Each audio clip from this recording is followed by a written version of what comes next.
So for the pizza of the week sauce, what we've got here, we've got a couple of pots on the stove. So I'll tell you what's in this one. We've got some stock that we've got simmering away, and we've put some butter beans in there in order to thicken it up and make a sauce to go on the pizza. In this pot over here, I've got some white wine reducing, along with some fresh thyme and some beautiful fragrant peppercorns. So a little bit of wine for the pot, a little bit of wine for me. Yep. Okay, so now we have our newly reduced white wine, and what I'm going to do is now add it into the puree mix that I'm preparing here with the beans and the stock. So I've just got a little sieve over there, and with a tea towel, because I don't want to burn my hands, I'm just going to pour the reduction of wine into the pot. Okay, so here we are with our mix ready to put into the blender, where we're going to puree it up, ready for our pizza. So I've got some pumpkin here that I've just diced up, and I'm now just going to pop a little bit of olive oil, a pinch of sea salt and a little bit of pepper on that, and pop it into the oven to roast it. Okay, so here we are, we're going to put the pizza together now. So that sauce that we put together, that puree with the beans in it, we're just going to spoon a little bit onto there. Added a little bit of cream to this as well, just to add that fullness of flavour. And just a light sprinkle of our 3 cheese blend. And now for a little bit of our roasted red onion. This just adds a lovely sweetness to the pizza as well. Make sure that's all evenly spread out. And now for a little bit of pumpkin.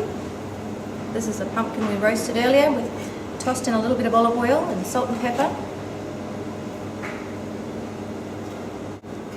And now a little bit of roasted red capsicum, actually, this one. Using a roasted red capsicum rather than a raw one straight on the pizza just really adds that extra element of flavour. There we go, I think that's enough. Perfect. And now into the oven.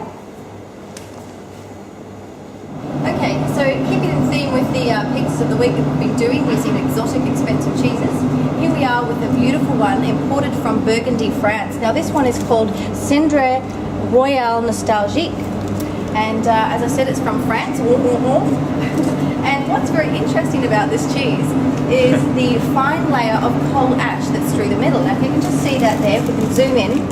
Now this offers a very subtle flavour in the cheese. It doesn't taste like a fireplace. It's a very tasty cheese, very rich and creamy. And the interesting thing about that ash layer is that it actually separates the morning meal and the afternoon meal. So you've got the ones that get up early and the cows that like to sleep in a little. So I can't really pick up the difference in flavour there, but we'll leave that for you to find out.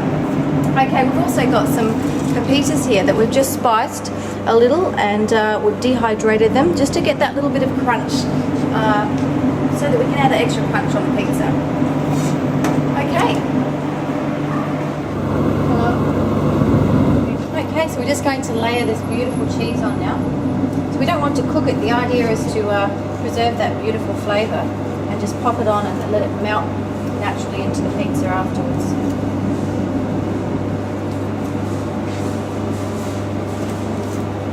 And now for the sprinkle of the crunchy pepitas, just to add that extra element of texture. And there we go. Beautiful. All it needs is a name.